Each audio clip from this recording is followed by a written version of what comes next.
इस क्वेश्चन के माध्यम से दोस्तों आइए देखते हैं कि हमें सोचा कैसे जाए एग्जाम एनवायरनमेंट में। इस क्वेश्चन में हमें दे रखा है x cube plus b x square plus c x plus 1 जो कि एक क्यूबिक इक्वेशन है और जिसका एक ही रियल रूट है अल्फा, राइट। तो हमें इस एक्सप्रेशन की वैल्यू निकालनी है। इस क्वेश्चन में हमें अल्फा जो है वो एक ही रियल रूट है। ऐसा एक ही रियल रूट है, इसका मतलब क्यूबिक का अगर एक ही रियल रूट है तो पक्की बात है वो जो फंक्शन होगा क्यूबिक फंक्शन, या तो फिर वो स्ट्रिक्टली इंक्रीजिंग होगा या फिर वो डिक्रीजिंग होगा, तभी वो एक ही जगह एक्सिस को कट करेगा। इस क्वेश्चन में एक्स क्यूब का कोफिशिएंट पॉजिटिव है, इसका मतलब पक्की बात है कि वो फंक्शन इंक्रीजिंग फंक्शन है। अगर मैंने इस कुछ देर के लिए इस क्यूबिक फंक्शन को मैंने एफ मान लिया, आप देख सकते हो कि x cube plus b x square plus c x plus 1 दे रखा है। तो यहाँ पे मैंने दिख रहा है मेरे को कि एफ ऑफ 0 की वैल्यू तो 1 आ रही है और क्वेश्चन में मुझे बी लेस देन सी है। मुझे इस इंफॉर्मेशन को यूज कैसे करना है ये सोचने वाला सबसे अच्छा पॉइंट है। तो यार देखो, अगर तुमने बी लेस देन सी, इसका मतलब बी माइनस सी दिख रहा है मेरे को, राइट ना। अगर आपने इसको लेफ्ट मिलाया तो आपको दिखेगा बी माइनस सी, और बी माइनस सी तभी मिलेगा मेरे को जब मैं एक्स की जगह -1 डालूं। तो मेरे दिमाग में आइडिया है कि अगर मैंने एक्स की जगह -1 डाला तो ये बनेगा -1 plus B minus C plus 1, और यहां से दिखेगा ये b माइनस सी, और क्वेश्चन में b लेस देन सी है। b लेस देन सी इसका मतलब ये क्वांटिटी तो नेगेटिव हो जाएगी, राइट नॉट, और ये वाली क्वांटिटी पॉजिटिव है। मतलब मेरे पास एक क्यूबिक फंक्शन है जो कि इंक्रीजिंग है और 0 पे उसकी फंक्शन की वैल्यू 1 आ रही है पॉजिटिव, और -1 पे उसकी फंक्शन की वैल्यू नेगेटिव आ रही है। उसका मतलब पक्की बात है कि उसका एक ही रियल रूट होगा alpha, which is nothing but between -1 to 0। तो यहां से मुझे ये मिल गया कि अल्फा की वैल्यू भाई -1 से 0 आ गई।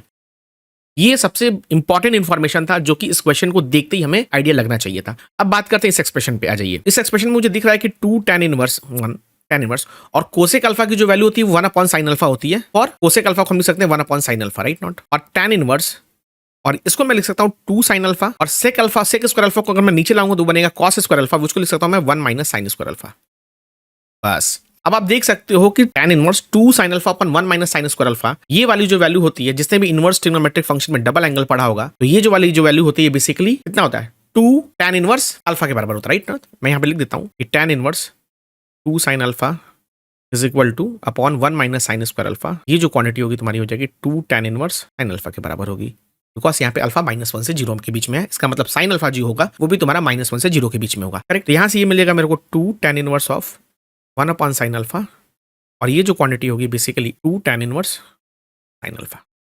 अब यहाँ भी एक कैच है, और यहाँ पे बच्चे गलत कर सकते हैं। हमेशा याद रखना कि अगर अल्फा -1 से 0 है तो sin अल्फा की वैल्यू भी पक्की बात है -1 से 0 होगी, राइट। बिकॉज अगर आपने sin अल्फा का ग्राफ देखा, राइट, sin अल्फा का ग्राफ देखा, और यहाँ पे ये -π/2 है, तो अगर अल्फा की वैल्यू आपकी -1 से 0 के बीच में है तो ये वाला ग्राफ का पोर्शन आएगा, तो sin अल्फा जो होगा वो भी आपका नेगेटिव होगा -1 से 0 के बीच में, करेक्ट। ये बात समझ में आ गई। तो कुछ देर के लिए मैं क्या करता हूँ कि मैं sin अल्फा को -t अज्यूम कर लेता हूँ, और आपको ये पता है sin अल्फा नेगेटिव है, इसका मतलब t तो पॉजिटिव होगा, राइट नॉट। sin अल्फा को मैंने -t अज्यूम किया, बिकॉज sin अल्फा नेगेटिव है तो t को पॉजिटिव होना पड़ेगा। तो ये जो क्वांटिटी बनेगी 2 tan inverse of -1/t plus 2 tan inverse of -t, और tan inverse of -x minus tan inverse x होता है, -2 मैं कॉमन लेता हूँ, यहाँ बनेगा tan inverse of 1/t plus tan inverse of t, और यहाँ पे t पॉजिटिव हो गया तो tan इनवर्स 1/2 का cot इनवर्स t लिख सकते हैं, और tan inverse x tan inverse t plus cot inverse t ये आपको हो जाएगा π/2। यहाँ से इस सवाल का जो आंसर हो जाएगा वो -2 × π/2 बोले तो -π, और ये इस क्वेश्चन का करेक्ट आंसर है। आई होप आपको ये कॉन्सेप्ट अच्छे से समझ में आया होगा। Thank you and bye.